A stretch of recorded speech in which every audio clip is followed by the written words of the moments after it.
My mother tried to smother my baby. I never thought I'd write something like this, but I also never thought my own mother would become the villain in my life. A few months ago, my husband and I had our first child, our daughter. She's perfect. The kind of baby that makes all the sleepless nights feel like background noise. My mom was ecstatic at first. She cried when she held the baby in the hospital and promised she would always protect her. I believed her. I had no reason not to.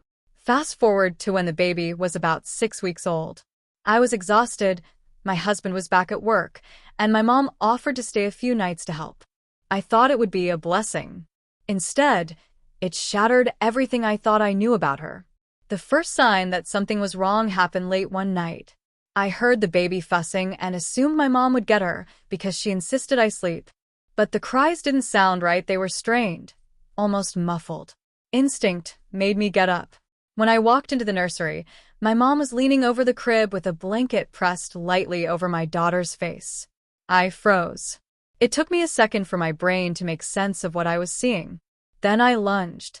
The moment she saw me, she jerked back and started crying, saying she didn't mean it, that she was just trying to calm her down, and she didn't realize the blanket slipped. But the blanket was cupped in her hands. It didn't slip. I told her to get out. My voice didn't even sound like my own, it was shaking so badly, I could barely get the words out. She kept insisting it was an accident, swearing she'd never hurt the baby, but I couldn't even look at her. My husband drove her home that night because I was too afraid to let her anywhere near the baby again. The next morning, she sent a long message saying she'd been overwhelmed, that something came over her, and that she needed help. She begged me not to tell anyone. Begged me to let her come back and prove she wasn't a danger. I didn't respond. I did, however, install cameras in the nursery and living room.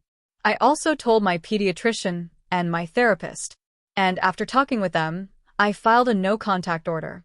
My husband supported it completely. My mother has since turned several family members against me.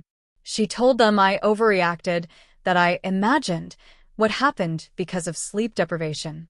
But the thing is, I will never forget the look on her face when she realized I saw her. It wasn't confusion. It wasn't surprise. It was fear. Not fear for the baby. Fear of being caught. And now I'm sitting here, months later, still trying to process the fact that my own mother, someone who raised me, someone I trusted, tried to smother my child. I haven't let her see the baby since. I don't know if I ever will. Sometimes I still hear that muffled cry in my nightmares. I guess I just needed to tell someone.